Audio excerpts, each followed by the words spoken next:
Order! Order! You are an incorrigible delinquent at times. Behave yourself, man!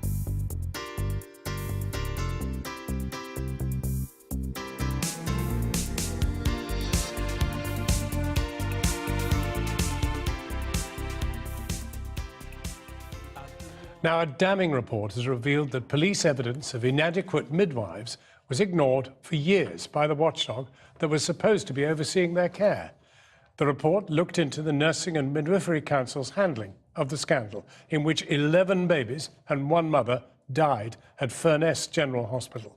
It found the regulator was frequently incompetent, and during its lengthy investigations, further avoidable deaths took place. Our North of England correspondent Claire Fallon has this report.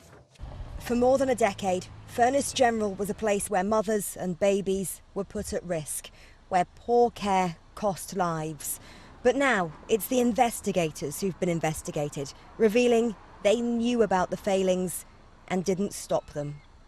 What do you think of the NMC? Well, they're not fit for purpose. It's a flawed concept. 10 years ago, Carl Hendrickson took his wife to hospital for the birth of their second child, but fatal mistakes were made.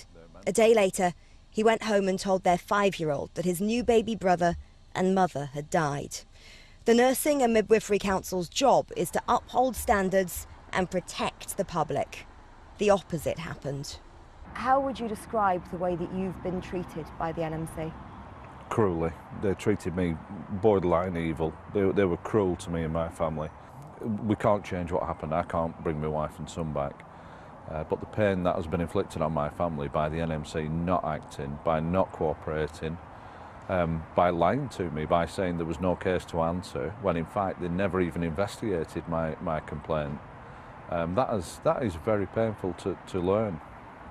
It was 2015 when the failings at this hospital's maternity ward were laid bare. An independent inquiry found there'd been a culture of collusion, denial and incompetence. It was described as a lethal mix, which resulted in the unnecessary deaths of 11 babies and one mother.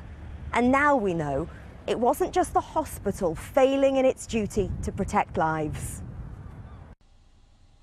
According to the findings of the Professional Standards Authority, the NMC failed to act on information handed over by police for almost 2 years. It says this was an opportunity missed, given that some of the midwives identified by police were subsequently involved in adverse events.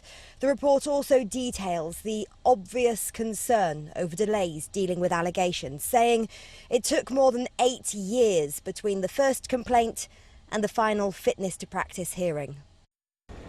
I don't think we can say that the delays caused deaths, but we can say that additional deaths occurred while the investigations were going on. And if those midwives had been removed from practice, then perhaps those deaths would not have happened. Today's report does acknowledge improvements, but says still the NMC is not transparent enough.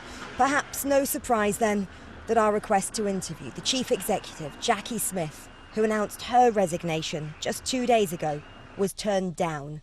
Instead, a statement saying, "We take the findings of this review extremely seriously, and we're committed to improving the way we communicate with families, witnesses and all those involved in the fitness to practice process.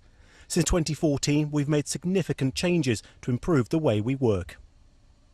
They say they've learned lessons. Do you think that you can have any faith in them? No, and neither should anyone else. The NMC should be replaced by an independent body, totally independent of the nurses, so that it will look at things in a neutral manner. Carl and the other families now have an apology. He says it's too late. Hollow. What he wants is change.